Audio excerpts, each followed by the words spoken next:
Okay, so may adlaw mga ka-artist. Ito karon no. Kinatong subject is kuan ni siya, Pulakan. O kani sa waterfall sa Pulakan.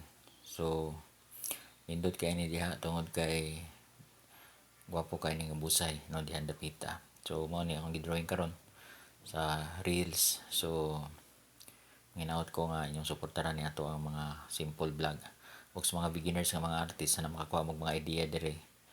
Yan, ana ka sayon, no? Ang full explanation ani dito sa tong long video. Pwede nyo to dito. Makita nyo dito, amad kanyo kuyon sa gid siya paghimo. So hopefully mag-enjoy na mo. Mag-enjoy mo ani atong mga video dire.